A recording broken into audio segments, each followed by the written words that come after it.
Hi folks, this is Andy Skinner at Nevadon.com.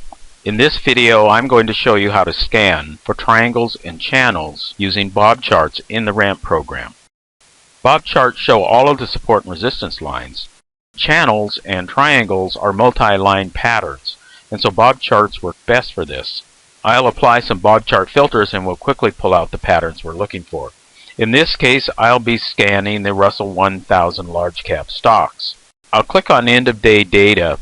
That's the first option at the top, end of day for US stocks, but this will work in any market anywhere in the world. Then I'll click on BobCharts, and that'll bring up this menu that you see in the middle of the screen here. Now let's set some BobChart filters. The number of bars to analyze, I'll leave that in this case at 250. I can go from 100 to 1000. I'm looking to find some triangles here, and 250 bars, that's the last year. I'd like to find some triangles in that. Now you could actually run it on 1000 bars and it'd work just fine, and I encourage you to do that. Experiment with whatever you like. You can blow it out, do macro views, or zoom in and do very close patterns.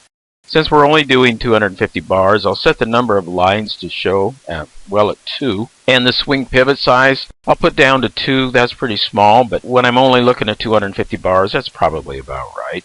The optional BobChart filters, in this case I'm going to leave them all blank except the bottom one. It says percent from resistance, -1 for breakouts.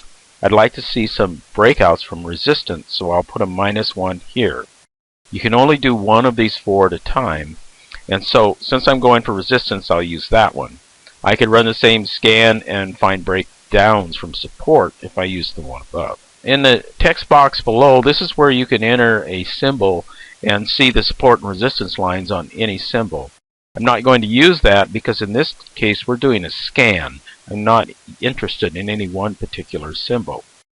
Now I'll start the scan, and just for fun I'm going to start my watch, and I have a wristwatch on. I'm just going to time the scan. It's going through 1000 symbols here, looking for triangles and channels. Actually it's looking for any breakout, but we'll just tab through what it finds and pull out just what we want, which are either channels or triangles. That's really all there is to it. That scan took about 22 seconds and it's done. So that's gone through 1000 charts. It's drawn all the support and resistance lines and separated out the ones that have breakouts occurring right now.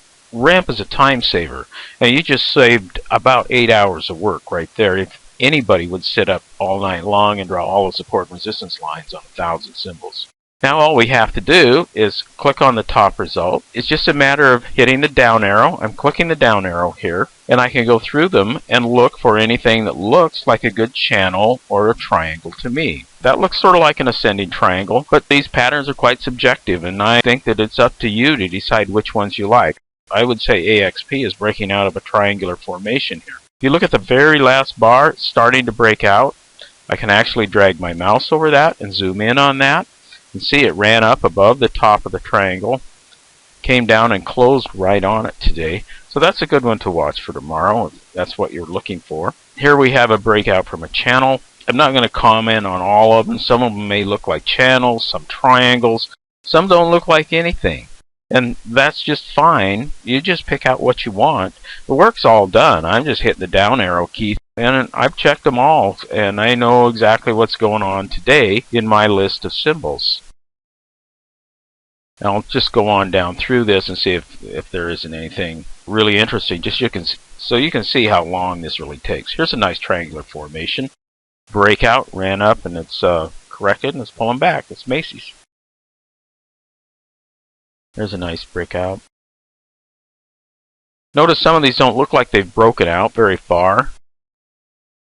This is all done mathematically, and it may not look like a breakout. It may look like it's right on the line, but it's probably a penny over. And of course the scan is not a visual scan, it's a mathematical scan. Anyway, that's how you can do it. You can find these triangles very easily. I have just a couple more to tab through here. I would say I've been less than 2 minutes, and I've gone through 1000 stocks, drawn every trend line, and found every channel and triangle breakout in that list.